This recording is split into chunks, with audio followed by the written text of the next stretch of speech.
الحمد للہ وکفى وسلام علی عبادہ الذین اصطفى اما بعد۔ سورہ الحجرات قرآن مجید میں 49 نمبر پر ہے۔ یہ سورۃ مدنیہ ہے۔ اس کی کل 18 آیات ہیں۔ ان 18 آیات میں ایک عام انسان سے لے کر جو امام الانبیاء ہیں، اللہ کے محبوب ہیں، ان تک کے آداب سمیٹ دیے گئے۔ حیرت ہوتی ہے کہ اللہ کے کلام میں کتنی گہرائی ہے، کتنی وسعت ہے کہ صرف 18 فقروں کے اندر ساری بات کو سمیٹ کے رکھ دیا۔ ہم کوئی بات کرنا چاہیں تو 18 فقروں میں ہماری تمہید ہی نہیں بنتی کہ مقصد کیا کہنا ہے۔ ان میں پہلی 5 آیات آداب رسالت کے بارے میں ہیں، جس میں صحابہ کرام کو یہ سمجھایا گیا کہ تم کسی بھی کام میں نبی علیہ الصلوۃ والسلام پر تقدم نہیں کر سکتے، آگے نہ بڑھنا، چلنے میں، کھانے پینے میں، بات کرنے میں، کسی بھی معاملے میں جب تک نبی علیہ الصلوۃ والسلام خود کوئی اسٹیپ نہ لیں، اپنی طرف سے مت بات کرو کہ جی یوں کر لینا چاہیے۔ اور اسی تقدم میں پھر پوری زندگی کے مسائل سامنے آ گئے کہ ہر معاملے میں ہمیں سنت کو آگے رکھنا ہے اور اپنی عقل کو پیچھے رکھنا ہے۔ پھر جو آداب نبی علیہ الصلوۃ والسلام کے بارے میں ہیں وہی آداب ان کے ورثاء کے بارے میں، انبیاء اولیاء کے بارے میں، علماء کرام کے بارے میں ہیں۔ اسی لیے کسی ایک فقیہ کا قول آتا تھا تو جو دوسرے ہوتے تھے وہ رجوع کر لیا کرتے تھے، کیونکہ عالم کا قول آنے کے بعد وہ تقدم نہیں کرتے تھے اس سے آگے کہ جی اب فلاں نے یہ فتویٰ دے دیا، اب اس بارے میں کچھ نہیں کہہ سکتا۔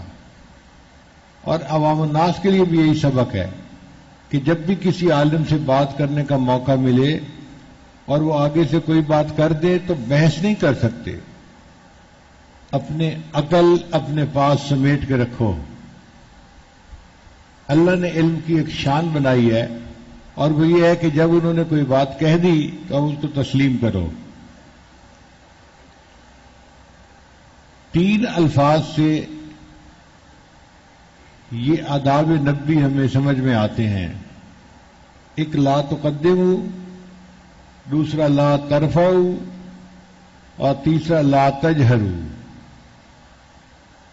کہ بات کرنے میں بھی ہم ایسے بات نہیں کر سکتے جیسے ایک دوسرے سے کرتے ہیں، بلکہ ادب کے ساتھ بات کریں، محبت کے ساتھ۔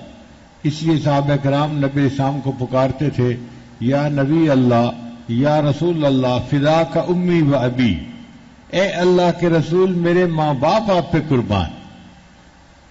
دیکھیں نا، الفاظ بتا رہے ہیں کہ دل میں کتنی محبت ہے، دل میں کتنے ان کے اللہ کے محبوب کی محبت ہوگی کہ جیسے کوئی قربان ہو رہا ہوتا ہے۔ فداک امی و ابی، آپ پہ میرے ماں باپ قربان۔ اور اللہ کے محبوب صلی اللہ علیہ وسلم کو اللہ نے مقام بھی ایسا دیا کہ آپ صلی اللہ علیہ وسلم کو وہ شفاعت کا مقام ملا کہ آپ سب امتوں کی اور سب انبیاء کی شفاعت فرمائیں گے۔ قیامت کے دن آپ کو وہ مقام ملے گا جو کسی کو نہیں ملا ہوگا۔ آپ صلی اللہ علیہ وسلم کی برکتوں میں سے ایک یہ بھی ہے کہ محبوب صلی اللہ علیہ وسلم جہاں بیٹھتے تھے وہاں خوشبو آتی تھی۔ صحابہ کرام کہتے ہیں کہ جب کبھی نبی صلی اللہ علیہ وسلم ہمیں نہ ملتے اور ہم ڈھونڈنے نکلتے تو ہم گلیوں میں خوشبو سونگھتے تھے، جہاں سے خوشبو آتی تھی ہم سمجھ لیتے تھے اللہ کے محبوب یہاں سے گزرے ہیں۔ ایک صحابیہ تھی ام سلیم رضی اللہ تعالی عنہا، اس نے نبی علیہ السلام کو اپنا بیٹا خدمت کے لیے پیش کیا تھا۔ بیٹے کا نام تھا انس، تو اس نے اس میں تصغیر کا صیغہ استعمال کیا کہ خویدمکم انیس، اے محبوب یہ آپ کا چھوٹا سا خادم انیس ہے. تو نبی علیہ السلام نے اسے اپنی خدمت پہ رکھ لیا. وہ انس رضی اللہ تعالیٰ عنہ 10 سال نبی علیہ السلام کی خدمت میں رہے. محبوب نے ان کی تربیت فرمائی محبت کے ساتھ. وہ فرماتے ہیں نہ کبھی مجھے مارا، نہ مجھے ڈانٹا، نہ مجھے گالی دی، نہ سختی کی. محبت سے تربیت کی اور 10 سال میں ان کو ایک بہت بہترین نوجوان بنا دیا. تو نبی علیہ السلام نے سب سے پہلے یہ تعلیم دی کہ مار نہیں پیار. بچے کی تربیت کے بارے میں پیار کی پالیسی اپناؤ گے تو بچہ جلدی سیکھے گا. کسی نے لقمان علیہ السلام سے پوچھا تھا حضرت بگڑے ہوئے بندے کا کیا علاج ہے؟ انہوں نے کہا تھا محبت.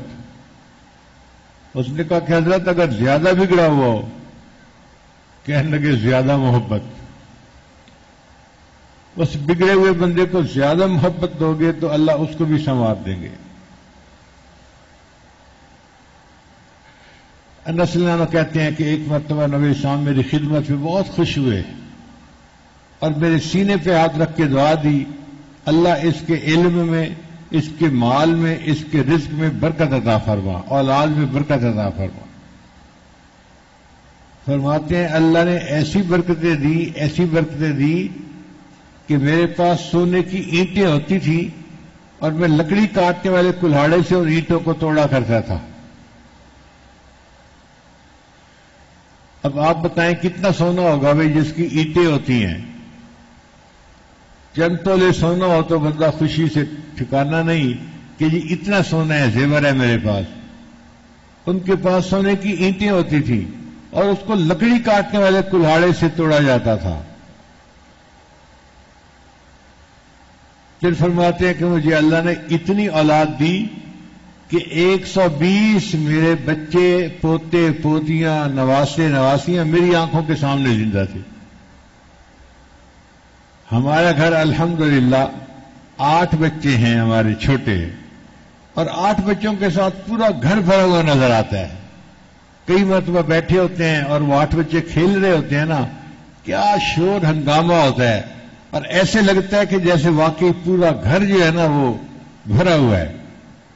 تو میں کبھی کبھی بیٹھ کے سوچتا ہوں یا اللہ 8 بچوں کے بعد ہمارا یہ حال ہے اور ان کے 120 بچے تھے اور گھر بھی چھوٹے چھوٹے ہوتے تھے.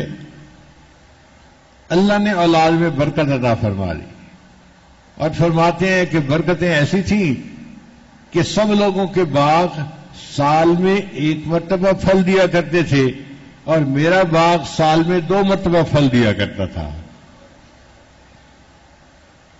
یہاں تک فرماتے ہیں کہ میرے باغ میں ایک پودا تھا ریحان کا. ریحان کہتے ہیں پبری کو اپنی زبان میں، جس کی چٹنی بناتے ہیں. تو وہ کہتے ہیں کہ اس ریحان کے پودے میں سے مشک کی خوشبو آیا کرتی تھی. ہم حیران ہوتے تھے کہ پودا ریحان کا ہے اور خوشبو مشک کی آ رہی ہے. یہ محبوب کی دعا تھی. اور ان کی اپنی عمر بھی ماشاء اللہ سب سے زیادہ ہوئی.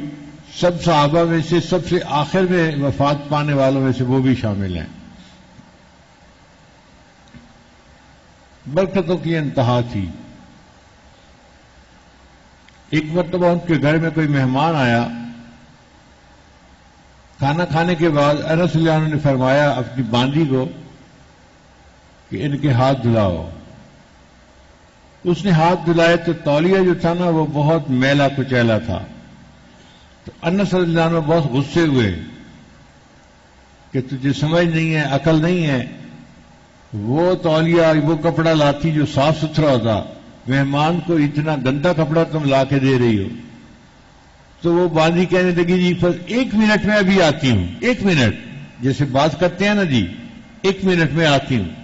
وہ بھاگی ہوئی گئی اور لمبا تولیہ تھا، اس نے جا کے نا یوں اس کو تنور کے اندر ڈال دیا. کچھ اس کی دیوار کے اوپر رکھ دیا، کچھ نیچے ڈال دیا. پھر تھوڑی دیر کے بعد اس نے جو تولیہ نکالا تو جو نیچے آگ میں حصہ تھا نا وہ بالکل صاف ستھرا تھا. پھر اس نے اس کو الٹ دیا، صاف حصہ اوپر اور دوسرا نیچے. تو پورا تولیہ صاف ہو گیا، اور گرم تولیہ لے کے آئی اور کہنے لگی یہ جی اب آپ اس کو استعمال کر لیں۔ وہ مہمان بڑے حیران ہوئے، انہوں نے انس سے پوچھا کہ یہ کیا معاملہ ہے؟ انس نے بتایا ایک مرتبہ میرے گھر نبی علیہ السلام تشریف لائے تھے اور میں نے یہ تولیہ آپ صلی اللہ علیہ وسلم کو اپنے دست مبارک صاف کرنے کے لیے دیا تھا، جب سے نبی علیہ السلام نے اس کو چھوا ہے اس وقت سے آگ اس کو جلانا بند کر گئی ہے، میلا ہو جاتا ہے، ہم آگ میں ڈالتے ہیں، آگ میل کچیل کو کھا لیتی ہے، صاف تولیے کو ہم باہر نکالتے ہیں۔ یہ آقا صلی اللہ علیہ وسلم کی برکتیں تھیں اور محبوب کی دعائیں تھیں۔ چنانچہ 5 آیات میں ہمیں آداب رسالت سمجھائے گئے۔ ہمیشہ یہ ذہن میں رکھیے کہ ہمیں جو ملتا ہے وہ خدا سے ملتا ہے، جو ملتا ہے وہ، لیکن ہمیں خدا کہاں سے ملتا ہے؟ محمد مصطفیٰ سے ملتا ہے۔ جو بندہ چاہے کہ مجھے اللہ مل جائے اس کو چاہیے کہ وہ سنت کی پیروی کرے، سر کے بالوں سے لے کے پاؤں کے ناخنوں تک سنتوں کو اپنائے۔ جو سنتوں کو اپنائے گا تو اس کو اللہ کا وصل نصیب ہو جائے گا۔ اس کے بعد کی جو 4 آیات ہیں وہ صحابہ کرام کے بارے میں، مقام صحابہ سکھانے کے بارے میں۔ ان میں پہلا سبق جو ہمیں بتایا گیا وہ تھا فتبینوا، کہ جب کوئی فاسق تمہارے پاس خبر لائے تم اس کی تحقیق کرو۔ ہم بلا تحقیق اگر کسی بات پر عمل کر لیں گے تو پھر بعد میں ہمیں ندامت ہوگی۔ فتصبحوا علی ما فعلتم نادمین، ندامت اٹھانی پڑے گی۔ اب یہ بینو کے لفظ سے علماء نے مستقل ایک علم نکالا جس کو اسماء الرجال کہتے ہیں، کہ حدیث پاک کی روایت کرنے کے لیے جو راوی ہو وہ ثقہ ہونا چاہیے، وہ متقی ہونا چاہیے، وہ سچا ہونا چاہیے، مضبوط بندہ ہونا چاہیے۔ جھوٹے کی شہادت قبول نہیں ہوتی، فاسق و فاجر کی شہادت قبول نہیں ہوتی، اور جو بندہ جس کے نام کا ہی پتہ نہ ہو لا یسم، اس کی بھی روایت قبول نہیں، اور جو بندہ مجہول الحال ہو کہ اس کے حال کا پتہ نہیں، اس کی بھی روایت قبول نہیں۔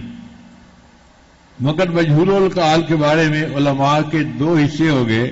بعض نے کہا کہ بھئی مجہول الحال تو ہے، ضروری تو نہیں کہ حال خراب ہو، برا ہو، اچھا حال بھی تو ہو سکتا ہے، پتہ نہیں، ہو سکتا ہے بندہ نیک ہو، متقی ہو، پرہیزگار ہو، حالات کا پتہ نہیں ہے۔ تو اب ہمیں کیسے پتہ چلے کہ بھئی ہم نے روایت لینی ہے یا نہیں لینی؟ ان کا اس کا اصول یہ ہے، اگر کوئی بڑا محدث، بڑی شخصیت جو قریب کے زمانے میں ہو، اس نے یہ حدیث اس سے لے لی تو ہمارے لیے اتنی سند کافی ہے۔ بھئی آپ کے پاس اس کی دلیل کیا ہے؟ ان کا جناب اللہ تعالیٰ نے قرآن مجید میں حضرت یوسف علیہ السلام کے گواہی دینے والے بچے کا تذکرہ کیا، وَشَهِدَ شَاهِدٌ مِّنْ أَهْلِهَا۔ ہمیں نہیں پتا وہ بچہ کون تھا، کس گھر کا تھا، اس کا نام کیا تھا، اس کے حالات کیا تھے، لیکن چونکہ اللہ نے گواہی دی کہ اس بچے نے گواہی دی، اللہ کی تصدیق کے بعد ہم نے پھر اس گواہی کو قبول کر لیا، اگرچہ وہ مجہول الحال ہے۔ چنانچہ امام ترمذی رحمۃ اللہ علیہ کی سنن ترمذی میں بہت ساری احادیث ایسی ہیں جن کو ضعیف کہا جاتا ہے، اور ضعیف کی جو وجہ ہے وہ مجہول الحال راویوں کی وجہ سے ہے۔ ہماری بات یہ ہے کہ جب امام ترمذی رحمۃ اللہ علیہ جیسی جبل شخصیت، پہاڑ شخصیت نے اس کو قبول کر لیا تو ہمارے لیے اتنا ہی کافی ہے، اب ہم بھی اس کو فضائل میں قبول کر لیں گے۔ پھر ایک بات یہ بھی یاد رکھیں کہ بعض احادیث اپنی سند کے اعتبار سے ضعیف بن جاتی ہیں راویوں پر جرح کی وجہ سے، مگر وہ ہوتی تو حدیث ہیں، ہے تو نبی علیہ السلام کا فرمان۔ بندہ جتنا بھی بیمار ہو جائے، کینسر کا پیشنٹ ہو، ٹی بی کا مریض ہو، HIV پازیٹو ہو، ہے تو انسان زندہ نا، جتنا مرضی اس کی حالت خراب ہو، بول نہیں سکتا، اٹھ نہیں سکتا، کھا پی نہیں سکتا، جو مرضی ہے، جب تک سانس چل رہا ہے ہم اس کو زندہ کہیں گے یا مردہ کہیں گے؟ کیوں جی؟ فہرست بنائیں گے زندہ انسانوں کی تو اس کو کس میں شامل کریں گے؟ زندہ انسانوں میں شامل۔ اسی لیے ضعیف حدیث کو جب ہم شامل کریں گے تو کس میں شامل کریں گے؟ احادیث میں کریں گے. ہے تو حدیث نا، ہاں اس کے اوپر کمزوری آ گئی راوی پر جرح ہونے کی وجہ سے. اب اس سے کیا فرق پڑتا ہے؟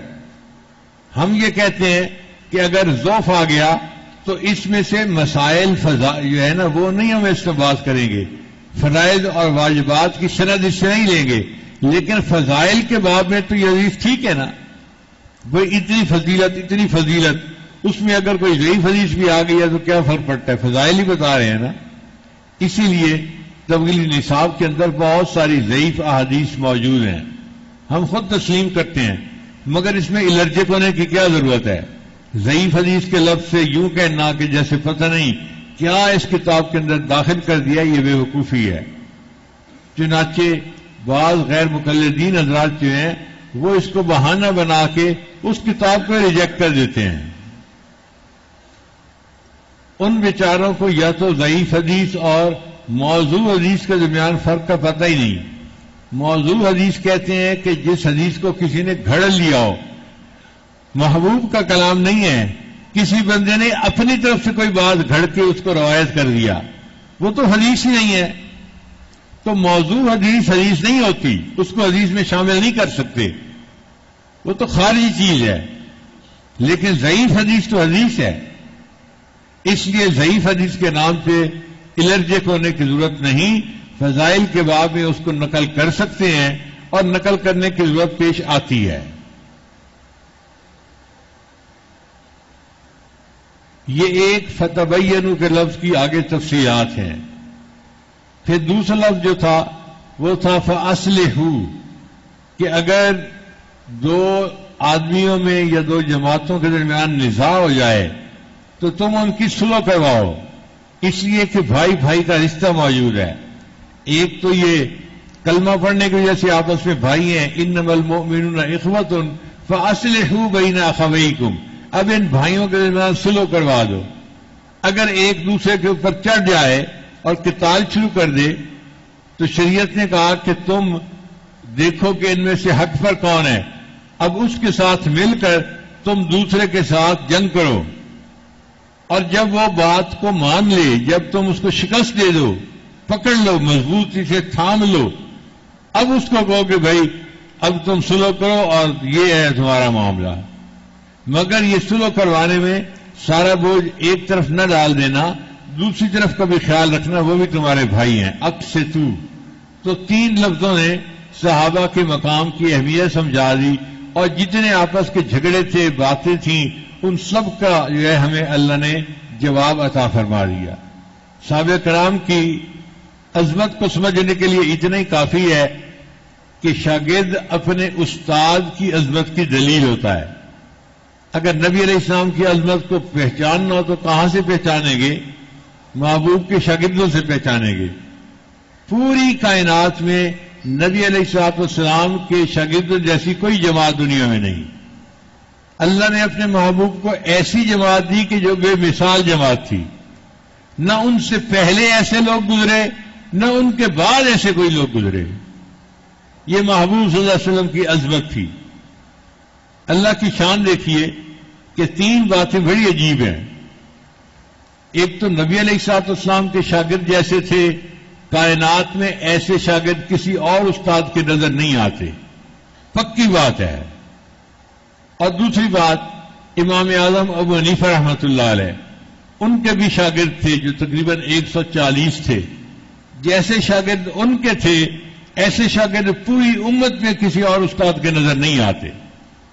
ایک ایک شاگرد امام ابو حنیفہ کا ایسا ہے جو امام بخاری کے استادوں کا بھی استاد بنا، اس لیے ان کو امام اعظم کہتے ہیں.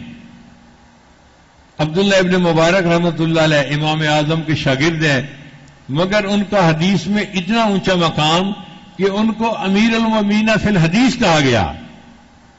یعنی اسماء و رجال کا مضمون اگر پڑھیں تو یہ پتہ چلتا ہے کہ جو تعریفی الفاظ عبداللہ ابن مبارک کے بارے میں استعمال کیے گئے ہیں وہ تعریفی الفاظ امام بخاری کے لیے بھی استعمال نہیں ہوئے. ایسے ایسے ان کے شاگرد تھے. داؤد طائی تقویٰ کے پہاڑ تھے.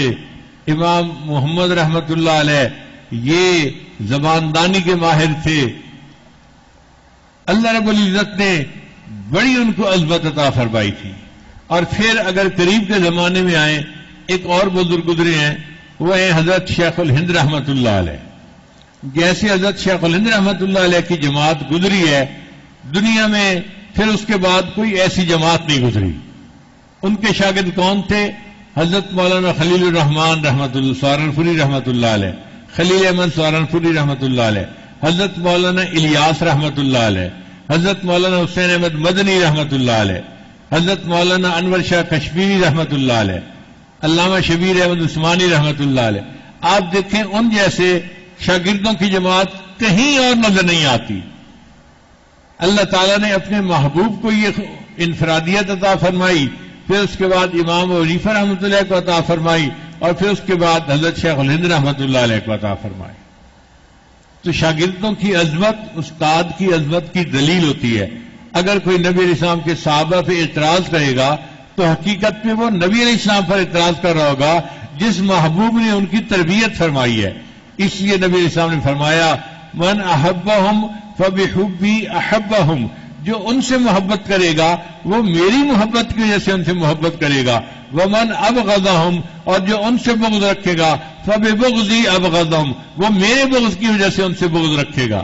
اللہ تعالیٰ ہمیں صحابہ کی سچی محبت عطا فرمائے اور ان کے نقش قدم پر پوری زندگی گزارنے کی توفیق عطا فرمائے.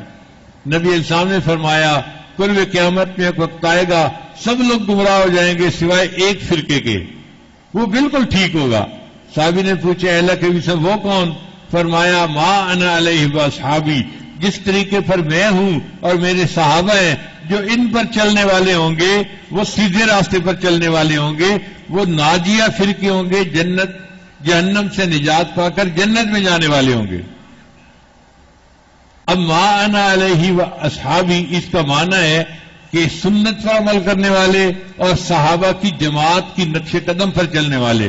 الحمدللہ ثم الحمدللہ ہم اہل سنت والجماعت ہیں، اور اللہ کے فضل سے ہمارا پکا یقین ہے اللہ نے ہمیں ناجیہ فرقہ بنایا ہے. پھر اس کے بعد جو 3 آیات ہیں وہ اکرام المسلمین کے بارے میں ہیں کہ کلمہ پڑھ کر جو تم بھائی بن گئے ہو تو اب ایک دوسرے کا اکرام تمہارے پر لازم ہے، محبت لازم ہے. ابو داؤد شریف کی روایت ہے کہ نبی علیہ السلام طواف فرما رہے تھے تو آپ نے بیت اللہ کی طرف دیکھ کر کہا کہ بیت اللہ، اللہ کے ہاں تیری عظمت بہت زیادہ ہے، لیکن سچ بات بتاؤں حرمت المؤمن ارجح من حرمت الکعبہ، اللہ کے نزدیک ایک مومن کا احترام بیت اللہ کے احترام سے بھی زیادہ ہے. اب آپ بتائیں ہم بیت اللہ کا کتنا احترام کرتے ہیں؟ قریب جاتے ہیں تو غلاف پکڑ کے چومتے ہیں اور اپنا سینہ دیوار کے ساتھ لگاتے ہیں اور عزت احترام سے سجدہ کرتے ہیں اس طرف سے، اور مسلمان بھائی کا گریبان پکڑ رہے ہوتے ہیں، اس کو گالیاں نکال رہے ہوتے ہیں. تو ہم نے تو پھر مومن کا احترام نہ کیا، مومن کی عزت نہ کی. چنانچہ گھروں کے اندر جو لڑائیاں ہیں، نفرتیں ہیں یا کینہ ہے، یہ اللہ کو بہت ناپسند ہے. حدیث مبارکہ میں ہے اللہ تعالیٰ لیلۃ القدر میں سب گناہوں کو معاف فرماتے ہیں، چند گناہوں کو معاف نہیں فرماتے. ان میں سے ایک گناہ جس کے دل میں مسلمانوں کے بارے میں کینہ ہوگا اللہ اس بندے کو لیلۃ القدر میں بھی معاف نہیں فرماتے. اب آپ بتائیے کہ اگر لیلۃ القدر جیسی بابرکت رات میں بھی بخشش نہیں ہوتی تو پھر بخشش کہاں ہوگی؟ اس کا مطلب کہ ہمیں سینے میں سے کینے کو ختم کرنا ہوگا. اور کینہ کیا ہوتا ہے؟ کینہ ہوتا ہے کسی کے بارے میں میٹھا میٹھا غصہ. یہ جو دل میں جو غصہ ہوتا ہے نا کسی کے بارے میں، اس کو کینہ کہتے ہیں. اس کو نکالنا چاہیے اور اللہ سے دعائیں مانگنی چاہیے اللہ ہمیں سینہ بے کینہ عطا فرمائے. آئینے ما سینہ چو آئینہ داشتن، میرا آئین یہ ہے کہ سینہ جو ہے وہ آئینے کی طرح صاف ہونا چاہیے. کفرست در طریقت ما کینہ داشتن، اور ہماری طریقت کے اندر سینے میں کینے کو رکھنا کفر کی مانند ہوتا ہے. اب یہ کینہ کیسے ختم ہو؟ اللہ تعالیٰ نے اس کی دو بنیادی وجوہات بتا دی. پہلی وجہ یہ ہے لا یسخر، کہ تم ایک دوسرے کے ساتھ جو ہنسی مذاق کرتے ہو نا، اگر تو یہ ہے ایک دوسرے کو کوئی لطیفے کی بات سنا دینا، ہلکی پھلکی بات جو سچ پہ مبنی ہو، جس میں کسی کی ذلت نہ ہو، تو یہ ٹھیک ہے، جائز ہے، خوش طبعی جائز ہے، بلکہ سنت ہے. لیکن اگر یہ مذاق بن جائے اور جس میں دوسرے بندے کو ہیوملیٹ کیا جائے، اس کی عزت نفس کو مجروح کیا جائے، اس کو دوسروں کے سامنے رسوا کیا جائے، تو پھر یہ حرام ہے. تو شریعت نے کہا کہ تم مذاق سے بچو. مذاق شروع کرو گے، لوگوں پہ الزام بھی لگاؤ گے، کسی کو گدھا کہو گے، کسی کو الو کہو گے، کسی کو جاہل کہو گے، دوسروں کے دل دکھاؤ گے. لہذا تم اس مذاق کو چھوڑ دو. اور جو دوسروں پر الزام لگانے والا بندہ ہوتا ہے وہ اللہ کے نزدیک ناپسندیدہ ہوتا ہے. اور دوسروں کو القاب سے بھی نہ پکارو. اب القاب کے بارے میں سن لیجئے کہ بعض القاب پہچان کے لیے ہوتے ہیں، ان کو شریعت نے جائز قرار دیا. جیسے ایک محدث تھے حمید الطویل، لمبا قد تھا. ہم اپنی زبان میں کہتے ہیں نا حمید لمبو، تو عربی لوگ اس کو حمید الطویل کہتے تھے. لیکن چونکہ پہچان کے لیے یہ لفظ تھا اس لیے یہ جائز تھا. ایک بزرگ تھے آمش رحمت اللہ علیہ، وہ نابینا تو نہیں تھے مگر ان کی آنکھیں چنیا تھیں، چنی آنکھیں تھیں، تو آمش کہتے ہیں چنی آنکھوں والوں کو. وہ اس سے ہی مشہور ہو گئے. اب چونکہ مشہور ہو گئے تو تعارف کے لیے آمش ان کو کہنا برا نہیں ہے. اور بعض القاب لوگ پسند کرتے ہیں، ان کو محبت ہو جاتی ہے. جیسے سیدنا علی رضی اللہ تعالیٰ عنہ، ان کا لقب تھا ابو الحسن، بڑے بیٹے حسن تھے ان کے. مگر ایک دفعہ زمین پہ لیٹے ہوئے تھے، نبی علیہ الصلوۃ والسلام نے دیکھا تو جسم پہ بھی مٹی لگی ہوئی ہے اور رخسار پہ بھی مٹی لگی ہوئی ہے. تو نبی علیہ السلام نے فرمایا یا ابو تراب. تو ابو تراب، اے مٹی کے باپ. ان کو یہ لفظ اتنا اچھا لگا، وہ کہا کرتے تھے کہ مجھے ابو الحسن کی بجائے ابو تراب کو. یہ الفاظ میرے محبوب کی زبان سے نکلے ہیں. ابو ہریرہ کا اپنا نام تھا عبد الرحمن. نبی علیہ السلام نے ایک مرتبہ ان کو ابا ہیر کہہ دیا تھا. بلی پالی ہوئی تھی، ہیر بلے کو کہتے ہیں، تو ابا ہیر کہہ دیا تھا. اب وہ ابا ہیر مشہور ہو گئے. پھر کسی نے ان کو ہیر کی بجائے ہرتن کے لقب سے پکار دیا. ہرتن بلی کو کہتے ہیں، تانیث ہے. پھر یہ نام پکارا جاتا رہا تو کسی نے اس میں تصغیر میں ہرتن کو ہریرہ کہہ دیا. ان کو یہ نام اچھا لگا، چنانچہ پوری زندگی اب ہم ان کو ابو ہریرہ اللہ عنہ کہتے ہیں، عبد الرحمن اللہ عنہ نہیں کہتے. ان کو یہ نام زیادہ پسند تھا. تو ایسا لقب جو بندے کو پسند ہو، اگرچہ اس کے معنی الٹے سیدھے بھی ہو، تو پہچان کی وجہ سے اور اس کی محبت کی وجہ سے اس سے پکارنا اس کو یہ اچھا ہوتا ہے. مگر ایسا لقب نہیں ہونا چاہیے کہ جس لقب کو پکارنے سے اس بندے کو برا لگے، اس کی عزت نفس مجروح ہو اور وہ اس کو برا سمجھے. وہ لفظ کبھی نہیں بولنا چاہیے. تو القاب بھی نہیں پکارنے چاہیے. تو 3 لفظ یاد کرنے تھے. ایک لا تسخرو، ایک لا یسخر، دوسرا لا تلمزو، اور تیسرا لا تنابزو. پھر جو دوسری بات جس سے دلوں میں نفرتیں آتی ہیں وہ ہوتا ہے گمان کرنا. اکثر لوگ دوسرے کے بارے میں بدگمانی کر لیتے ہیں. ہوتا کچھ ہے اور سمجھ کچھ لیتے ہیں. ہمارے ساتھ بھی ایک مرتبہ یہ معاملہ پیش آیا. بنو کا ایک آدمی ملنے کے لیے آیا. اس وقت میرا بیٹا سیف اللہ چھوٹا تھا، سرمد سے بھی چھوٹا تھا، جو اس وقت سرمد کی عمر ہے. اور یہ میرے کندھے پہ پیچھے سے چڑھا ہوا تھا اور مجھ سے باتیں کر رہا تھا.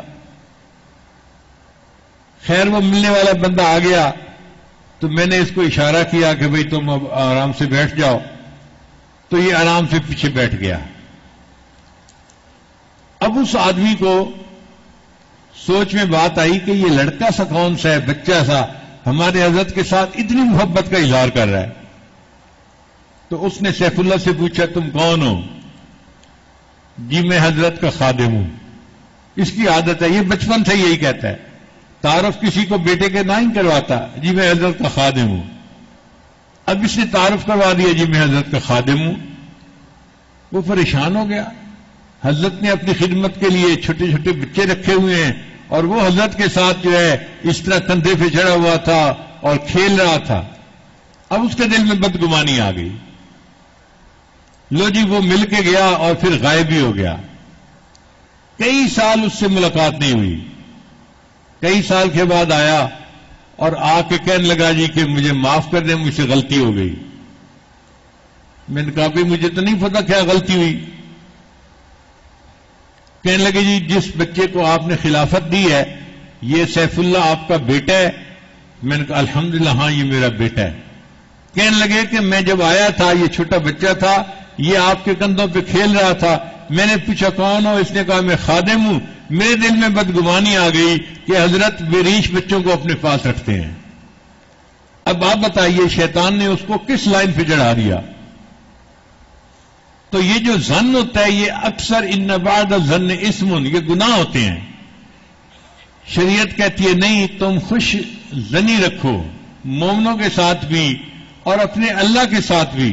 اور یاد رکھنا جب تمہیں موت آئے تو اس حال میں آئے کہ تم اللہ سے اچھا گمان رکھتے ہو. اور مومنین کے ساتھ بھی ظن المؤمنین خیرا، مومنین کے ساتھ بھی حسن ظن رکھو. کسی کی غلطی بھی دیکھو تو اس غلطی کے اندر بھی اگر 70 توجیحات نکلتی ہیں اور ایک توجیہ اچھی ہے تو بس وہی ایک توجیہ نکال کے حسن ظن رکھو اس کے ساتھ. ہے مومن ایمان والا، میں اس کے ساتھ بد ظنی کیوں رکھوں؟ اب جب ہمارا یہ معاملہ ہوگا تو پھر بتاؤ گھروں کے اندر چھوٹے چھوٹے جھگڑے آپس میں ہو سکتے ہیں؟ ان کی بنیادی بدگمانی ہوتی ہے. اللہ تعالیٰ بدگمانی سے ہمیں محفوظ فرمائے. پھر بدگمانی جب آتی ہے تو بندہ تفتیش میں لگ جاتا ہے، ٹوم میں لگ جاتا ہے.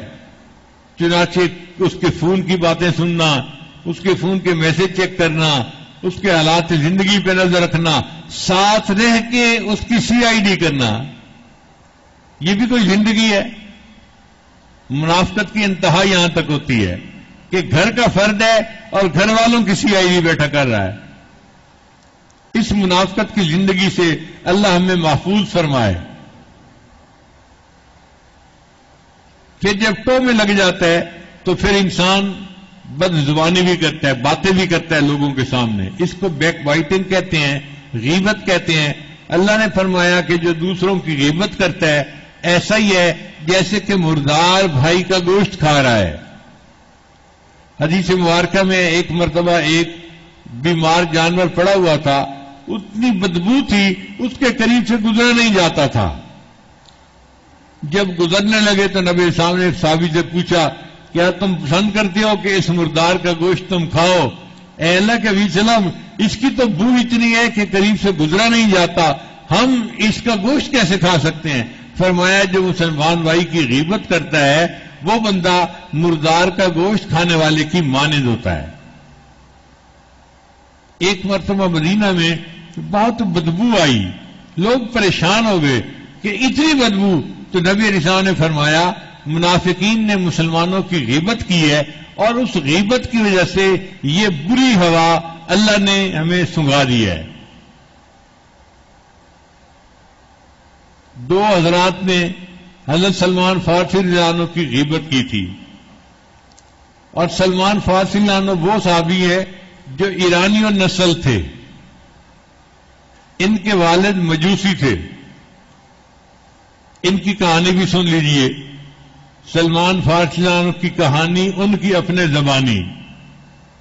وہ کہتے ہیں کہ میں جب تھوڑی عمر میں بڑا ہوا نا، میرا والد امیر آدمی تھا اور آتش پرست تھا. اس نے گھر کے اندر آگ جلائی ہوئی تھی اور اس نے میرے ذمہ ایک کام لگایا تھا کہ تم نے آگ میں لکڑیاں ڈالتے رکھنا ہے، اس کو بجھنے نہیں دینا. 1,000 تک آگ جلتی رہتی تھی، 1,000 سال تک آگ نہیں بجھتی تھی، جلاتے رہتے تھے. وہ کہتے ہیں کہ میرے والد نے مجھے لڑکیوں کی طرح گھر میں بند رکھا ہوا تھا، باہر نکلنے نہیں دیتا تھا کہ کوئی اس کو گمراہ نہ کر دے، اور گھر میں رہتے ہوئے بس ایک ہی کام تھا، لکڑیاں ڈالتے رہو اور آگ جلاتے رہو۔ میرا بڑا دل چاہتا تھا میں بھی باہر نکلوں اور باہر کی دنیا دیکھوں۔ اب ہوا کیا کہ میرا والد کچھ بیمار ہو گیا۔ والد کی زمینیں تھیں تو ان زمینوں سے اس نے پیسے لینے ہوتے تھے جو وہاں کام کرنے والے لوگ ہوتے ہیں، تو مجبوراً والد نے مجھے بھیجا، بھئی میری طبیعت ٹھیک نہیں ہے، تم جاؤ اور جا کے وہاں سے پیسے لے کے آؤ، اور مجھے نصیحت بھی کی کہ بالکل ناک کی سیٹ جانا اور جا کے پیسے لے کے آنا، ادھر ادھر کسی سے بات نہ کرنا۔ وہ کہنے لگے میں نکلا اور میں اپنے کام کے لیے جا رہا تھا، راستے میں مجھے ایک عیسائی پادری مل گیا، راہب مل گیا، اس نے مجھے سلام کیا، اس کے سلام کا انداز مجھے اچھا لگا، میں نے اس سے بات کرنی شروع کر دی، اس نے مجھے عیسائیت کے بارے میں بتایا۔ اب عیسائیت اس وقت چونکہ ایک صحیح دین تھا تو کہنے لگے مجھے اس کی باتیں اچھی لگیں کہ یہ دین زیادہ بہتر ہے بنسبت آپ کو خدا ماننے کے۔ تو اب میں بھی بہانے سے گھر سے نکلتا اور اس راہب سے ملتا اور اس کی باتیں سنتا۔ راہب نے میری اچھی خاصی ذہن سازی کر دی تھی اور میں آتش پرستی کو چھوڑ کے ذہنی طور پہ عیسائیت کو تسلیم کر چکا تھا۔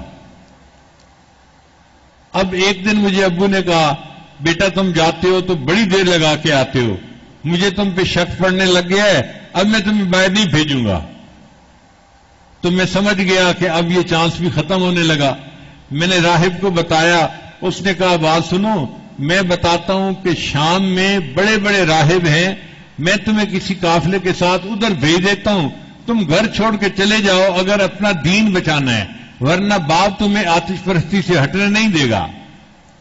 وہ کہتے ہیں کہ میں نے فیصلہ کر لیا، مجھے جو مرضی چھوڑنا پڑے، گھر بار چھوڑنا پڑے، ماں باپ چھوڑنے پڑے، میں دین کی خاطر سب کو چھوڑ دوں گا، اللہ کی خاطر سب کو چھوڑ دوں گا۔ ایک قافلہ جا رہا تھا، مجھے راہب نے ان کے ساتھ تعارف کروا دیا اور اس قافلے نے مجھے شام پہنچا دیا، سیریا پہنچا دیا۔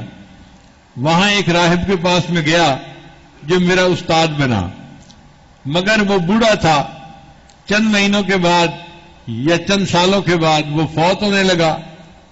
جب فوت ہونے لگا تو میں نے رونا شروع کر دیا۔ میں گھر بار چھوڑ کے اتنا دور آیا تھا علم حاصل کرنے کے لیے، اور استاد جی آپ کی وفات کا وقت قریب ہے، میرا کیا بنے گا؟ اس نے کہا تم فکر نہ کرو، میں تمہیں ایک اور راہب کا نام بتاتا ہوں، میرے بعد اس سے علم حاصل کر لینا۔ تو میں اس کے پاس چلا گیا، وہ بھی بوڑھا تھا، چند مہینے کے بعد اس کی بھی وفات کا وقت قریب آ گیا۔ میں پھر رونے لگا کہ بھئی میرا کیا بنے گا، مجھے تو علم نہ ملا۔ اس نے کہا میں ایک بڑے راہب کا نام بتاتا ہوں۔ کہنے لگا اس نے بڑے راہب کا نام بتایا، وہ بھی بوڑھا تھا، میں اس کے پاس گیا تو میں نے دیکھا کہ اس نے سونے چاندی کے زیورات اور اینٹوں کو چھپا چھپا کے رکھا ہوا تھا۔ وہ بھی دنیا دار بندہ تھا، دیندار نہیں تھا، راہب تھا، مگر اس کے اندر دنیا کی محبت تھی، اس لیے اس نے مال دولت کو سمیٹ کے رکھا ہوا تھا۔ تو میں سمجھ گیا کہ میرا مقصد یہاں بھی حل نہیں ہونا۔ اب اللہ کی شان دیکھیں کہ وہ تیسرا بوڑھا تھا، وہ بھی مرنے کے قریب ہو گیا۔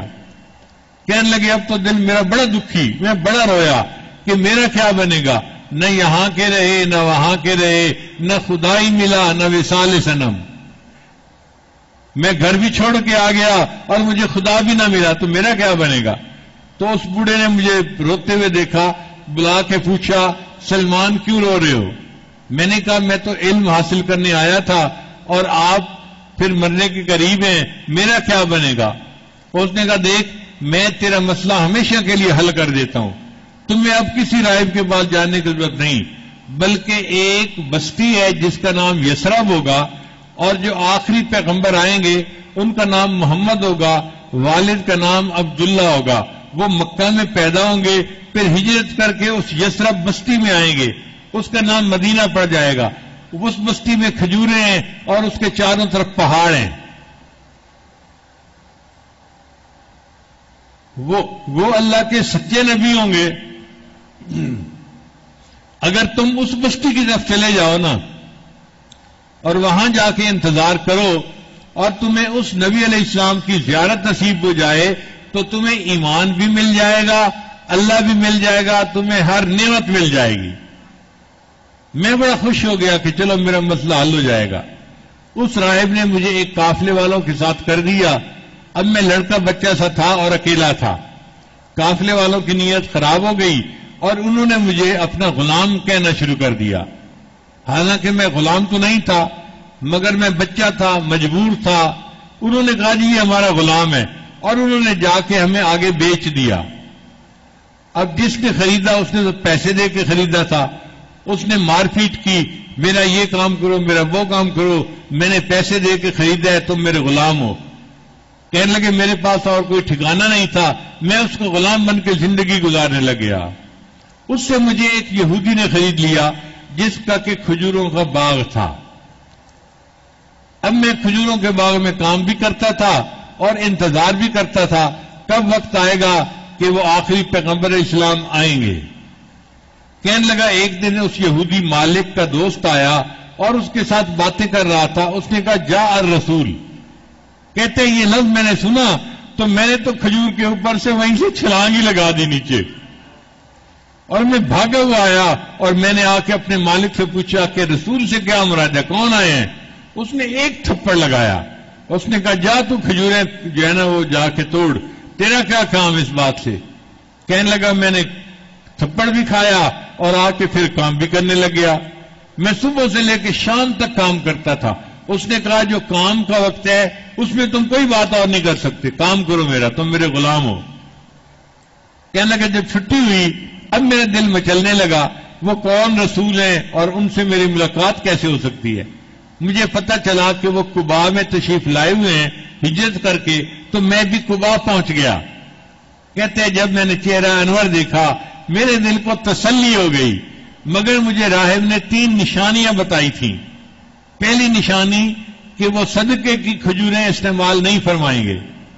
کہنے لگا کہ میرے پاس اچھی کوالٹی کی کچھ کھجوریں تھیں اپنے باغ کی، میں نے نبی علیہ الصلوۃ والسلام کو پیش کی تو نبی علیہ السلام نے پوچھا یہ کھجوریں کس لیے ہیں؟ میں نے کہا جی صدقہ کی ہیں۔ نبی علیہ السلام نے فرمایا میں صدقہ کی کھجور استعمال نہیں کرتا۔ میری پہلی نشانی پوری ہو گئی۔ پھر دوسرے دن میں اور کھجوریں لے کے چلا اور میں نے نبی علیہ السلام کو آ کر پیش کی، پوچھا کس لیے لائے ہو؟ میں نے کہا حضرت ہدیہ ہے۔ تو نبی علیہ السلام نے وہ کھجوریں خود بھی کھائیں اور دوسرے صحابہ کو بھی کھلائیں۔ میں نے کہا دوسری نشانی بھی پوری ہو گئی۔ اب تیسری نشانی جو تھی وہ نبی علیہ السلام کی مہر نبوت کی تھی کہ آپ کی پشت مبارک پہ بائیں طرف جو ہے وہ مہر نبوت ہوگی۔ کہتے ہیں کہ میں نبی علیہ السلام کو ملنے کے لیے آیا تو نبی علیہ السلام بقیع الغرقد قبرستان کے اندر تشریف فرما تھے اور آپ نے ایک چادر اوڑھی ہوئی تھی۔ اب میں آیا جب نبی علیہ السلام کے قریب پہنچا تو نبی علیہ السلام نے میری نیت کو پہچان لیا، فرمایا آؤ جس مہر نبوت کو دیکھنے کے لیے آئے ہو میں تمہیں دکھا دیتا ہوں۔ نبی علیہ السلام نے چادر ہٹائی اور میں نے مہر نبوت کو آنکھوں سے دیکھ لیا۔ پھر میں نے کہا اے اللہ کے نبی صلی اللہ علیہ وسلم میں نے 3 نشانیاں دیکھ لی ہیں، میں کلمہ پڑھ کے مسلمان ہونا چاہتا ہوں۔ میں مسلمان بن گیا۔ اب مجھے یہودی کی نوکری کرنی پڑتی تھی اور نبی علیہ السلام کی خدمت میں بھی آنا پڑتا تھا، تو میں بڑا تنگ ہوتا تھا۔ میں نے کہا اے اللہ کے نبی صلی اللہ علیہ وسلم میں کیا کروں، میں تو برا پھنسا ہوا ہوں۔ نبی علیہ السلام نے فرمایا تم جاؤ اور اپنے مالک کے ساتھ مکاتبت کر لو، لکھ پڑھ کر لو، ڈیل کر لو کہ کتنے پیسے لے گا اور تمہیں آزاد کر دے گا، اور فرمایا کہ جو شرط بھی وہ لگاتا ہے اس کی شرط مان لینا اور معاملے کو طے کر لینا۔ میں گیا اور میں نے جا کے یہودی مالک کو کہا کہ بھئی آپ مجھ سے پیسے لے لیں اور مجھے آزاد کر دیں۔ وہ بھی خرانٹ آدمی تھا، کہنے لگا میں تمہاری جلدی جان نہیں چھوڑوں گا۔ میں نے کہا کتنے پیسے لوگے؟ کہنے لگے اتنے اوقیہ سونا لوں گا۔ اب وہ پتہ نہیں کوئی بہت زیادہ سونا تھا، اور ایک غلام کے لیے اتنا سونا دینا وہ تو مشکل کام تھا۔ کہنے لگا اور اس کے علاوہ ایک اور شرط بھی ہے اور وہ یہ کہ تم کھجوروں کا ایک باغ لگاؤ اور اس میں 300 درخت ہوں. جب وہ درخت پھل لینے لگ جائیں گے تب میں تمہیں آزاد کروں گا. یہودی کا خیال تھا کہ کھجور لگائی جاتی ہے تو وہ 3-4 سال کے بعد جا کے پھل دیتی ہے، تو 3-4 سال تو یہ ویسے ہی بنا رہے گا، سونا بھی دے گا، درخت بھی لگائے گا اور 3-4 سال اس کی خدمت بھی کرے گا. جب باغ پھل دینے والا ہوگا پھر میں اس کو آزاد کر دوں گا، مجھے اتنا پھل ملے گا، پھر مجھے غلام کی کیا ضرورت ہے، کوئی اور خرید لوں گا. تو اس نے بڑا عقل مند بن کے یہ شرطیں طے کر دیں. کہتے ہیں کہ میں نے نبی علیہ السلام کو آ کے بتایا، اے اللہ کے نبی صلی اللہ علیہ وسلم، اس نے تو اتنے اوقیہ سونا مجھ سے مانگا ہے. نبی علیہ السلام نے فرمایا اچھا. اتنے میں ایک صحابی آئے اور انہوں نے اللہ کے نبی صلی اللہ علیہ وسلم کے خدمت میں سونے کی ایک ڈلی پیش کی. نبی علیہ السلام نے اس کو قبول کر لیا اور وہ ڈلی مجھے دے دی اور مجھے کہا کہ سلمان تم جاؤ اور اپنے مالک یہودی سے کہو کہ تم اس کا وزن کر لو، جتنا وزن چاہتے ہو اس کا وزن اتنا ہی ہے. حالانکہ وہ دیکھنے میں تو چھوٹی نظر آتی تھی لیکن اتنی بھاری بن گئی کہ جب یہودی نے اس کو تولا تو جتنی شرط تھی اتنے اوقیہ سونا وہ موجود تھا. اس نے کہا اچھا ایک شرط پوری ہو گئی، اب دوسری شرط پوری کرو کہ 300 کھجوریں تم لگاؤ، جب وہ پھل دیں گی تب میں تمہیں آزاد کروں گا. میں نے آ کے نبی علیہ السلام کو بتایا تو نبی علیہ السلام نے صحابہ کو فرمایا کہ بھائی تم اپنے اپنے باغوں میں سے 300 کھجوروں کے پودے جمع کر دو سلمان فارسی کے لیے، یعنی سکر جو ہوتے ہیں نا وہ لاؤ اور اکٹھے کر دو. وہ 300 سکر آ گئے اور نبی علیہ السلام نے سلمان فارسی کو فرمایا کہ گڑے تم کھود دینا، جب لگانے کا وقت ہو تو مجھے بھی بتا دینا. جب لگانے کا وقت ہوا اللہ کے محبوب صلی اللہ علیہ وسلم نے وہ کھجوریں اپنے مبارک ہاتھوں سے 300 کھجوریں لگائیں. محبوب کے کھجوریں لگانے کی یہ برکت تھی، ان کھجوروں نے 1 سال کے اندر پھل لے لیا اور یوں سلمان فارسی آزاد ہو گئے اور نبی علیہ السلام نے ان کو اصحاب صفہ کا منیٹر بنا دیا. اب چونکہ ان کی قربانی بڑی تھی، جنہوں نے اللہ کے نام پہ اپنے گھر کو چھوڑا تھا، تو اللہ کسی بندے کو بدلہ دیے بغیر نہیں رہتے. نبی علیہ السلام نے ایک مرتبہ ان کو بلایا اور فرمایا سلمان تیری قربانی اتنی ہے، السلمان منا اہل البیت، آج کے بعد سلمان کا نام میرے اہل بیت میں شمار ہو گیا. کیا نفع کا سودا کیا، وطن چھوڑا تھا، گھر بار چھوڑا تھا، اللہ نے ان کو محبوب کے اہل بیت میں شامل فرما دیا. پھر نبی علیہ السلام نے ان کی طرف دیکھ کر کہا اگر ہدایت ثریا ستارے پر ملا کرتی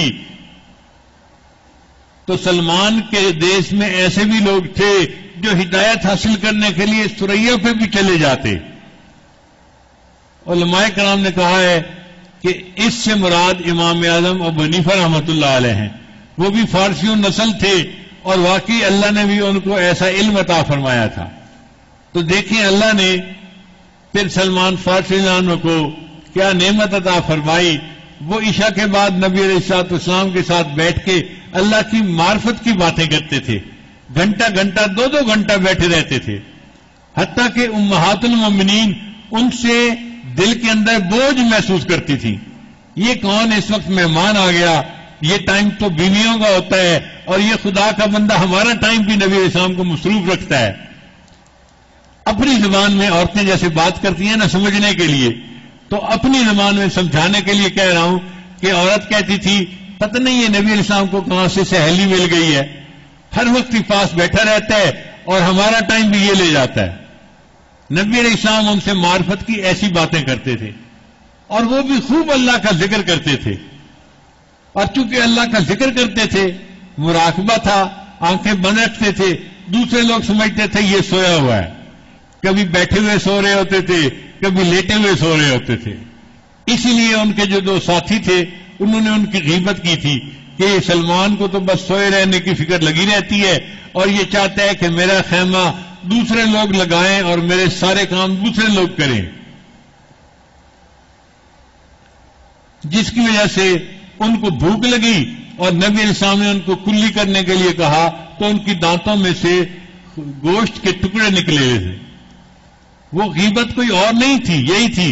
انہوں نے سلمان لان کے بارے میں کہا تھا اس کو تو بس ہر وقت سوتے رہنے کا کام ہے اور یہ کہتا ہے کہ ہمارے سارے کام دوسرے کر دے، میں سویا رہوں مجھے کوئی نہ چھیڑے. پوسٹی بنا رہتا ہے، سویا رہتا ہے، لیٹا رہتا ہے. یہ غیبت تھی. اس لیے شریعت نے کہا وَلَا يَغْتَبْ بَعْضُكُمْ بَعْضًا، تم میں سے کوئی ایک دوسرے کی غیبت نہ کرے. یہ غیبت حقوق العباد میں سے بھی ہے اور حقوق اللہ میں سے بھی ہے. اللہ کی بھی نافرمانی ہے اور حقوق العباد کی بھی نافرمانی ہے. اس لیے جو غیبت کرے گا یا سنے گا اس کو قیامت کے دن اس بندے کو حق دینا پڑے گا، مطمئن کرنا پڑے گا، اور مطمئن ہوگا نیکیاں لے کر. اب ہو سکتا ہے کہ اس لینے والے کے اپنے گناہ بہت زیادہ ہوں، تو جب اس کو نیکیاں مل رہی ہوں گی تو وہ تو کہے گا جی نہیں مجھے تو اور چاہیے، اور دیں گے، وہ کہے گا نہیں مجھے تو اور چاہیے.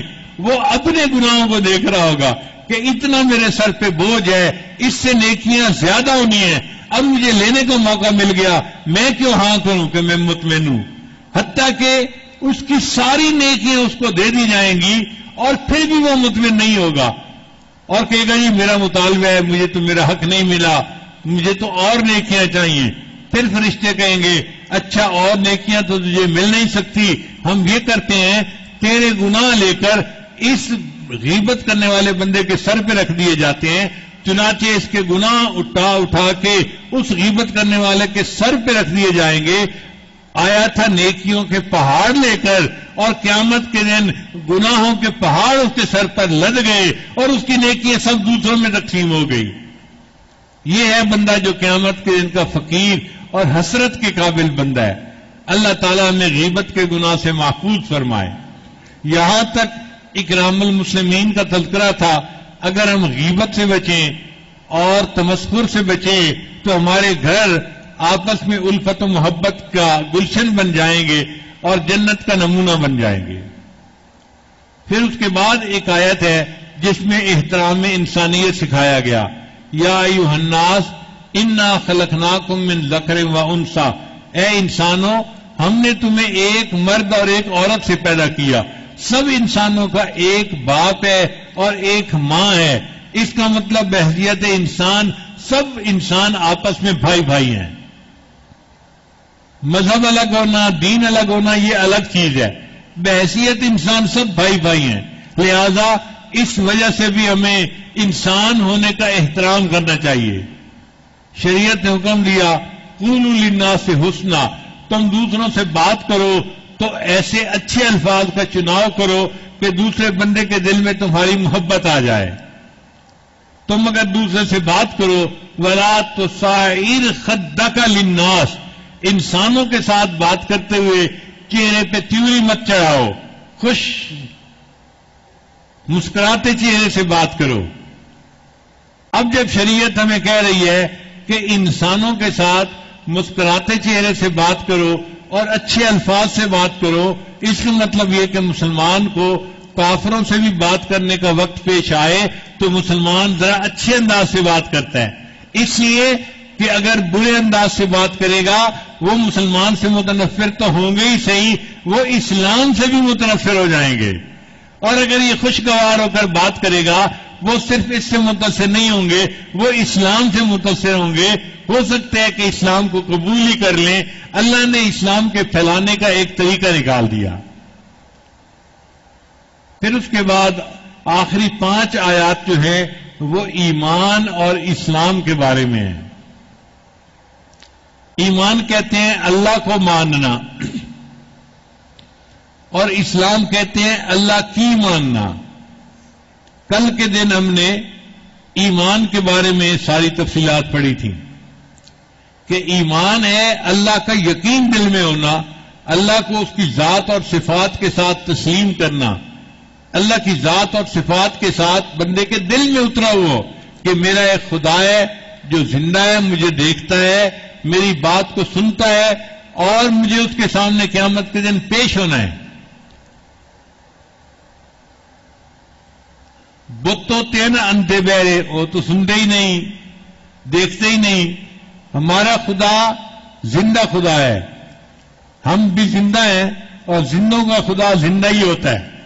ہمارا خدا سنتا بھی ہے دیکھتا بھی ہے.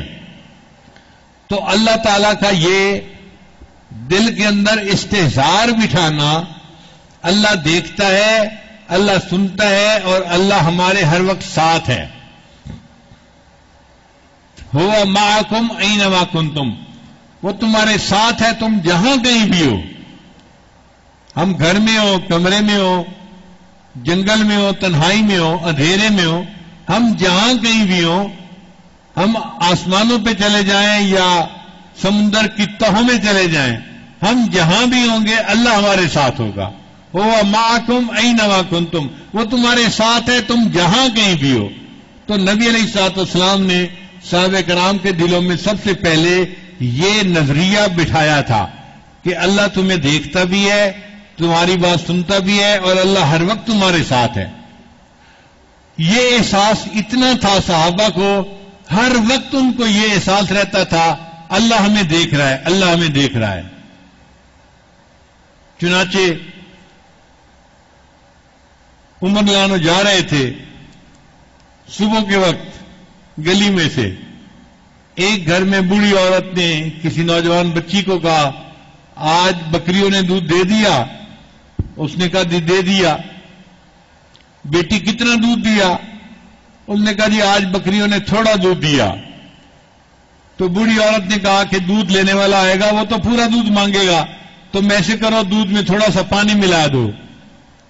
تو نوجوان لڑکی نے جواب دیا میں پانی نہیں ملا سکتی. عمر فاروق رضی اللہ عنہ امیر المومنین نے اعلان کروایا ہے کوئی بندہ بھی دودھ کا کام کرنے والا دودھ میں پانی نہ ملائے. تو بوڑھی عورت تھی، اس نے کہہ دیا بیٹی پانی ملا دو، کون سا عمر دیکھ رہا ہے؟ تو نوجوان بچی نے جواب دیا امی عمر تو نہیں دیکھ رہا، عمر کا خدا تو دیکھ رہا ہے. یعنی ایسا یقین بن گیا تھا کہ نوجوان لڑکے لڑکیوں کے دلوں میں یہ بات بیٹھ گئی تھی ہم تنہائی میں بھی کوئی کام کریں گے تو اللہ ہمیں دیکھ رہا ہے. وہ اللہ کے ڈر سے گناہ نہیں کرتے تھے. چنانچہ عبداللہ ابن عمر رضی اللہ عنہ جنگل میں جا رہے تھے، تنہائی تھی، ایک چرواہے کو دیکھا کہ وہ بکریاں چرا رہا ہے. اس کو بلایا بھائی اللہ کے بندے تمہاری کئی 100 بکریاں ہیں، ایک بکری بیچ دو، ہم اس کو ابھی بھونتے ہیں، ہم بھی کھائیں گے تم بھی کھانا. انہوں نے کہا جی میں کیسے بیچ سکتا ہوں، بکریاں میری تو نہیں، بکریاں تو مالک کی ہیں. اس نے کہا کوئی بات نہیں، مالک کوئی ساتھ تو نہیں ہے، اس کو بتا دینا ایک بکری کو بھیڑیا کھا گیا تھا. جب حضرت عبداللہ بن عمر نے یہ کہا تو اس کہنے لگا سبحان اللہ، میں مالک کو یہ کہوں گا کہ بکری کو بھیڑیا کھا گیا اور بکری کو میں نے تمہارے ہاتھ بیچا ہوتا تھا. این اللہ، پھر اللہ کا ہے، اللہ تو دیکھ رہا ہے نا. تو عبداللہ بن مولانا یہ واقعہ سنایا کرتے تھے کہ دیکھو نبی علیہ الصلوۃ والسلام نے لوگوں کے دلوں میں ایمان کیسے بٹھا دیا کہ جنگل کی تنہائی میں بھی ایک چرواہے کو کہا جاتا تھا تو اس کو یاد تھا کہ یہاں بھی مجھے اللہ دیکھ رہا ہے. اور یہی بات سب کی تھی.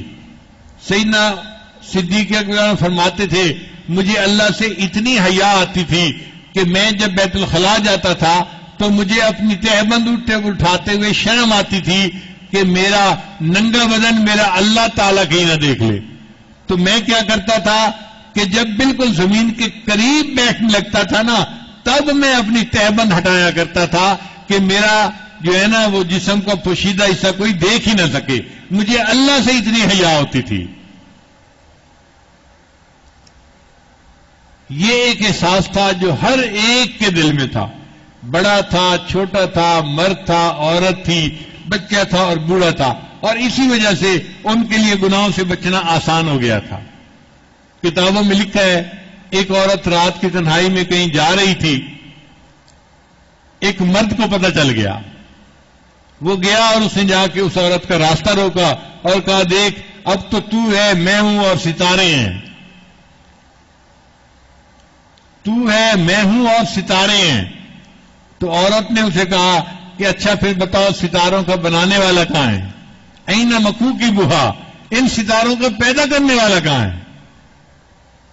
جب اس عورت نے یہ بات کی تو مرد کے دل پہ خوف طاری ہو گیا اور اس نے اس سے بدکاری کا ارادہ چھوڑ دیا. ایک جگہ بہت اندھیرا تھا تو کچھ مرد اور عورت بیٹھے باتیں کر رہے تھے. تو مرد نے محسوس کیا کہ اندھیرا ہے، کوئی دیکھ تو نہیں رہا، تو اس نے ساتھ بیٹھنے والی عورت کو ہاتھ لگایا. تو جیسے ہی اس نے ساتھ بیٹھنے والی عورت کو ہاتھ لگایا اس نے کہا ڈر اس پروردگار سے جو اندھیرے میں اسی طرح دیکھتا ہے جس طرح وہ روشنی میں دیکھ سکتا ہے. ڈر اس پروردگار سے جو اندھیرے میں اسی طرح دیکھتا ہے جس طرح وہ روشنی میں دیکھتا ہے. تو یہ ایمان صحابہ کے دلوں میں بیٹھ چکا تھا، لہذا وہ لوگوں کے لیے نہیں اللہ کے لیے گناہ چھوڑ دیتے تھے، اللہ سے ڈرتے تھے. اس ایمان کو انہوں نے پہلے سیکھا، بعد میں انہوں نے تعلیمات کو سیکھا. صحابہ کرام فرماتے تھے تعلمنا الایمان ثم تعلمنا القرآن، پہلے ہم نے ایمان سیکھا، بعد میں ہم نے اسلام سیکھا، بعد میں ہم نے قرآن سیکھا. تو آج ہمیں اس ایمان کو پھر سیکھنے کی ضرورت ہے کہ اللہ ہمارے دلوں میں یہ استحضار پیدا کر دے کہ اللہ ہمیں ہر وقت دیکھتے ہیں. اور یہ جو ذکر و سلوک کا راستہ ہے اس میں اسی یقین کو سیکھنے کے لیے آنا ہوتا ہے. داؤد طائی رحمۃ اللہ فرماتے ہیں کہ میرے ماموں آئے، میں اس وقت چھوٹا بچہ تھا، مجھے کہنے لگے داؤد تو کیا کرتا ہے؟ میں نے کہا کہ میں علم حاصل کرتا ہوں. کہنے لگے علم حاصل کرتے ہو تو ایک سبق میں بھی دے دوں. میں نے کہا دے دو. تو ماموں نے کہا بیٹا رات کو سونے سے پہلے چند مرتبہ کہنا اللہ مجھے دیکھتا ہے، اللہ میرے ساتھ ہے، اللہ مجھے دیکھتا ہے، اللہ میرے ساتھ ہے. میں نے عادت بنا لی. میں رات کو سونے سے پہلے، چونکہ اکثر نوجوانوں کو جو شیطانی وسوسے ہیں نا وہ سوتے وقت زیادہ آتے ہیں، نیند سے پہلے جب لیٹتے ہیں اس وقت یہ وسوسے، یہ تخیلات زیادہ آتے ہیں. تو اس وقت وہ کہتے کہ میں یہ کہتا اللہ مجھے دیکھتا ہے، اللہ میرے ساتھ ہے. تو آہستہ آہستہ میرا تو یقین بن گیا کہ جیسے دوربین لگی ہوئی ہے اور مجھے اللہ واقعی دیکھ رہے ہیں. تو میرے ذہن میں کوئی گناہ کا خیال آتا ہی نہیں تھا. پھر تھوڑے دن بعد ماموں نے کہا بیٹا تم نے سبق یاد کیا؟ میں نے کہا ماموں میں نے بہت اچھا سبق یاد کر لیا. ماموں نے کہا اب ایک سبق اور یاد کرنا، اللہ مجھے دیکھتا ہے، اللہ میری بات سنتا ہے اور اللہ میرے ساتھ ہے. اللہ دیکھتا بھی ہے، سنتا بھی ہے اور اللہ میرے ساتھ بھی ہے. اب میں نے یہ کہنا شروع کر دیا تو اب یہ میں بولتے ہوئے بھی خیال کرتا تھا کہ میری زبان سے جھوٹ نہ نکلے، کوئی ایسی بات نہ نکلے جو اللہ کو بری لگے، کیونکہ اللہ سنتا بھی ہے.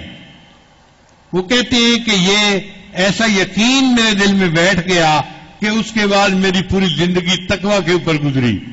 یہ داؤد طائی رحمۃ اللہ علیہ امام اعظم حنیفہ رحمۃ اللہ کے شاگرد تھے اور تقوی کے پہاڑ تھے. اپنے ہم سب لوگوں میں ان کے تقوی کا بڑا جو ہے وہ شہرا تھا. اس کی بنیاد کیسے پڑی؟ ایک چھوٹا سا بچہ مراقبہ کرتا تھا، اللہ مجھے دیکھتا ہے، اللہ میری بات سنتا ہے، اللہ میرے ساتھ ہے. تو خانقاہوں میں یہی یقین سکھایا جاتا تھا.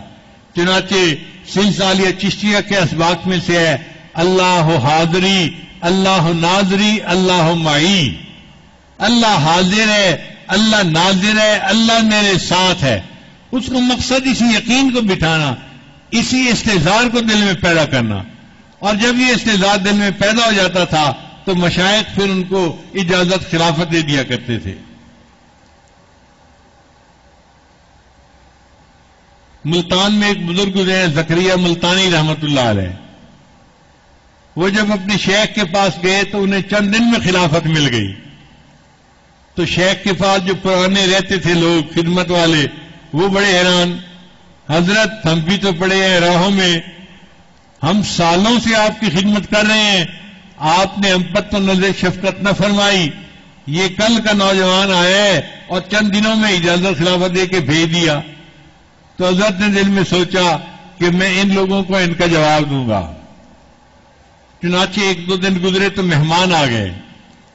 حضرت نے کیا کیا، جتنے مہمان تھے اتنی مرغیاں منگوائیں اور وہ مرغیاں لے آئے اور اس کے ساتھ چھریاں لے آئے اور آ کے وہ جو سارے خدام تھے نا ان میں ایک ایک مرغی تقسیم کر دی، چھری دے دی اور سب کو فرمایا کہ بھئی جاؤ اور اس مرغی کو ایسی جگہ ذبح کر کے لاؤ کہ جہاں کوئی نہ دیکھتا ہو. وہ خادم وہاں سے باہر نکلے، کسی نے دیوار کی اوٹ میں مرغی کو ذبح کیا، کسی نے درخت کی اوٹ میں ذبح کیا، کسی نے پتھر کی اوٹ میں، سب مرغیوں کو ذبح کر کے لے کے آ گئے. تھوڑی دیر کے بعد زکریا ملتانی آئے، مرغی زندہ ہاتھ میں تھی اور اسی طرح واپس آ گئے، رو رہے تھے. شیخ نے پوچھا زکریا رو کیوں رہے ہو؟ حضرت آپ نے شرط لگائی تھی اس کو ایسی جگہ ذبح کرنا جہاں کوئی نہ دیکھتا ہو. میں جہاں بھی گیا میرا خدا ہر جگہ دیکھ رہا تھا، میں ذبح نہیں کر سکا، میں ویسے لے کے آ گیا ہوں. حضرت نے باقی مریدین کو بتایا کہ دیکھو اس کے اندر جو یہ کیفیت تھی نا کہ اللہ مجھے ہر جگہ دیکھتا ہے، اس کی وجہ سے اس کو جلدی اجازت عطا فرما دی گئی. تمہارا یقین نہیں بنا، تمہیں نہیں دی گئی. اس یقین کو آج بھی بنانے کی ضرورت ہے. کوئی بھی بندہ بنا لے تو اس کے لیے نسبت حاصل کرنا کوئی مشکل نہیں ہے. ہم گناہ کو چھوڑیں تو اللہ کے لیے چھوڑیں. اللہ دیکھتا ہے، اللہ سنتا ہے. قرآن مجید میں اللہ تعالیٰ موسیٰ علیہ السلام کو فرماتے ہیں، ان کو جب فرمایا نا کہ جاؤ فرعون کی طرف، تو موسیٰ علیہ السلام کے دل میں ایک خوف تھا. طبعی چیز ہے، اس لیے کہ وہ فرعون کی انانیت کو دیکھ چکے تھے، اسی کے گھر میں پلے بڑے تھے اور اس کی حکومت کیسی ہے، طاقت کیسی ہے، اس کو آنکھوں سے دیکھ چکے تھے. اس لیے جب ان کو نبی بنا کے بھیجا گیا تو ان کے دل میں ایک طبعی خوف تھا اور انہوں نے کہا کہ یا اللہ میرے بھائی کو میرا وزیر بنا دے اور میری زبان کی لکنت کو دور کر دے تاکہ میں تیری بات کو پہنچا دوں. اب اللہ تعالیٰ نے ان کو بھیجا مگر محسوس کیا کہ میرے موسیٰ علیہ السلام کے دل میں ڈر اور خوف ہے جو طبعی چیز ہے. وہ نبی ولی ہر کسی کو ہو سکتا ہے، یہ فطرتی چیز ہے. چنانچہ اللہ نے انہیں فرمایا کہ فَاذْهَبَا، یہ فَاذْهَبَا تثنیہ کا صیغہ ہے. دو بندوں کو اللہ فرما رہے ہیں، دونوں بھائیوں کو حکم دے رہے ہیں. فَاذْهَبَا، تم دونوں جاؤ، لا تخافا، تم دونوں مت ڈرو، اننی معکما، میں تم دونوں کے ساتھ ہوں، اسمع و ارا، میں سنتا بھی ہوں میں دیکھتا بھی ہوں. اے موسیٰ علیہ السلام، جب میں سننے والا پروردگار ہوں اور دیکھنے والا پروردگار ہوں اور میں جب تمہارے ساتھ ہوں تمہیں ڈر کس بات کا ہے؟ جاؤ میرا پیغام پہنچاؤ. آج ہمیں بھی اسی یقین کو بٹھانے کی ضرورت ہے. اللہ ہمارے ساتھ ہے، اللہ سنتا بھی ہے، اللہ دیکھتا بھی ہے. یہ یقین بیٹھ گیا ہماری زندگی سنور جائے گی. اللہ تعالی ہم سب گناہوں سے سچی توبہ کی توفیق عطا فرمائے اور ہمیں اللہ تعالی اپنی میت کا استحضار نصیب فرمائے. وآخر دعوانا ان الحمد للہ رب العالمین.